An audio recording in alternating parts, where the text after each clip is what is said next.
సిద్దిపేట జిల్లా హుస్నాబాద్లో రాష్ట్ర ప్రభుత్వ ఉద్యోగ ఉపాధ్యాయ సంఘాల ఆధ్వర్యంలో నిరసన ర్యాలీ చేపట్టారు. 317 జీవో బాధితులకు న్యాయం చేసి వెంటనే 190 జీవో ద్వారా డిప్యూటేషన్లు కల్పించాలని డిమాండ్ చేశారు.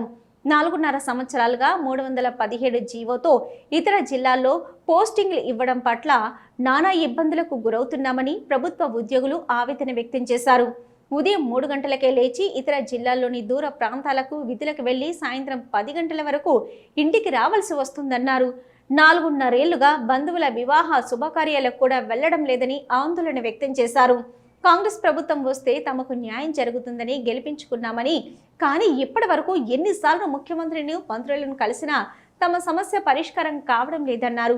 ఇప్పటికైనా స్థానిక మంత్రి పొన్నం ప్రభాకర్ స్పందించి తమ సమస్యను పరిష్కరించే విధంగా కృషి చేయాలని కోరారు. హుస్నాబాద్ ప్రాంత వాసులం ఈరోజు మేము రోడ్డుపై మౌనంగా మూతికి బట్టలు కట్టుకొని మౌనంగా ఉండి 4.5 ఏళ్ల నుంచి నరకయాత్ర అనుభవిస్తూ ఉన్నాం.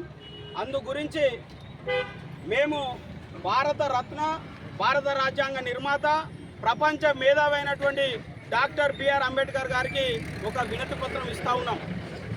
ఆర్య విషయము జీవో 317 ఉద్యోగ ఉపాధ్యాయులకు జరుగుతున్న తీవ్ర అన్యాయాన్ని తమరికి విన్నవించుటకై వినతి పత్రం సమర్పణ గురించి పై విషయాన్ని పురస్కరించుకొని తమకు మా గోడు వివరించినదేమనగా, మేము గత ప్రభుత్వం తెచ్చిన చీకటి జీవో 317 తేదీ 6/12/2024 వల్ల గత 4 సంవత్సరాలుగా తీవ్రమైన బాధ అనుభవిస్తూ వస్తున్నాము.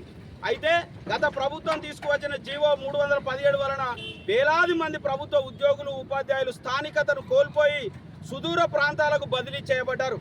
మా బాధలను చూసిన ఆనాటి టీపీసీసీ అధ్యక్షులు, ప్రస్తుత తెలంగాణ రాష్ట్ర ముఖ్యమంత్రి వర్యులు శ్రీ యనుమల రేవంత్ రెడ్డి గారు 2023 సాధారణ అసెంబ్లీ ఎన్నికల సందర్భంగా ప్రభుత్వం రూపొందించిన మేనిఫెస్టోలో తమ ప్రభుత్వం వచ్చిన 48 గంటల్లోనే జీవో 317 బాధితులకు న్యాయం చేస్తామని చెప్పారు.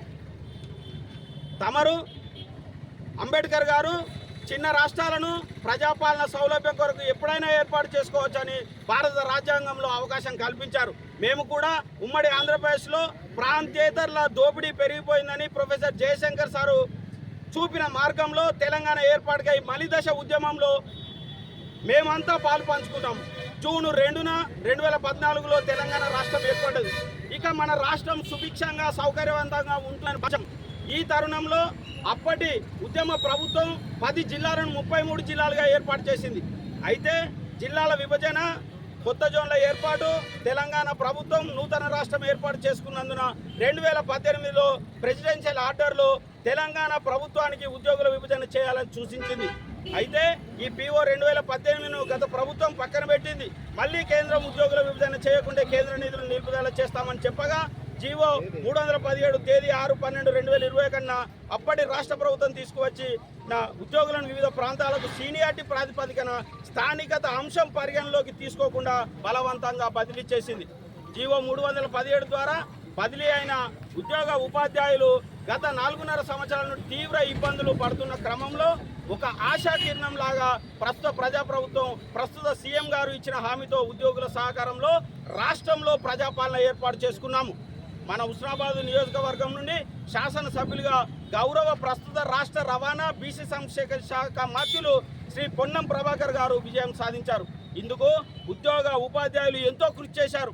మన హుస్నాబాద్ శాసనసభ్యులైన శ్రీ పొన్నం ప్రభాకర్ గారికి జీవో 317 హుస్నాబాద్ ప్రాంత బాధితులము తేదీ 31/12/2023న మాకు న్యాయం చేయాలని వినతి పత్రం సమర్పించాము.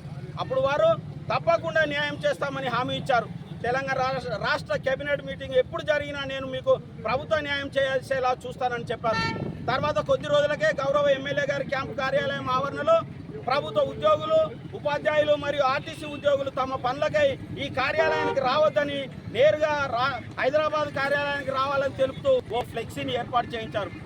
ఈ ప్రభుత్వం స్పందించి 190 జీవో ప్రకారంగా ఏదైతే మీరు డిప్యూటేషన్లు ఇస్తామని మమ్మల్ని 7 నెలలుగా మభ్యపెడుతున్నారు, ఆ ఆర్డర్లు ఇవ్వండి, మేము మా సొంత జిల్లాలకు వచ్చి పనిచేసుకుంటాం, ఇక మేము తిరగలేము, దయచేసి మంత్రివర్యులు కూడా ఇది మీకు ఏదో ఆపోజిట్ ర్యాలీ కాదు, మేము మౌనంగా వచ్చి మా బాధను మీరు ఇంటలేరు కాబట్టి ఇగో జాతి భారత రాజ్యాంగ నిర్మాత ప్రపంచ మేధావైన డాక్టర్ బిఆర్ అంబేద్కర్ గారికి మా గోడును సమర్పించుకుంటాం. వీలైతే మీరు ఇది ఇంటెలిజెన్స్ ద్వారా తెప్పించుకోండి. మా అడ్రస్లు కూడా మీకు ఓట్లేసిన మేము ఆధార్ కార్డు కూడా హుస్నాబాద్ 55 సంవత్సరాల వయస్సు. మా అయ్యనే పుట్టిండు, మా తాతయ్యనే పుట్టిండు. నేను ఒక పౌరునిగా నీకు ఓటేసి గెలిపించిన. నా బాధ అయినావా మరే మంత్రి గారు? కాబట్టి మేమంతా మీకు ఈ హుస్నాబాద్ ప్రాంతం స్పౌజులు అన్నీ ఇప్పుడు మేడము స్పౌజు వాళ్ళ భర్త టీచర్, ఆయన ఇక్కడ ఉన్నాడు, మేడం 100 కిలోమీటర్లు. ఏమున్నా 317 బాధలు ఎవరి ఉన్నా దయచేసి ప్రభుత్వం వెంటనే స్పందించి సీఎం రేవంత్ రెడ్డి గారు కేబినెట్ సబ్ కమిటీ మా బాధలు తీర్చండి, మాకు సహకరించాలని కోరుతా ఉన్నాం. జై తెలంగాణ. జీవో 317 బాధితుల ఐక్యత. జీవో 109 ప్రకారం వెంటనే డిప్యుటేషన్లను కల్పించాలి. వెంటనే డిప్యుటేషన్లను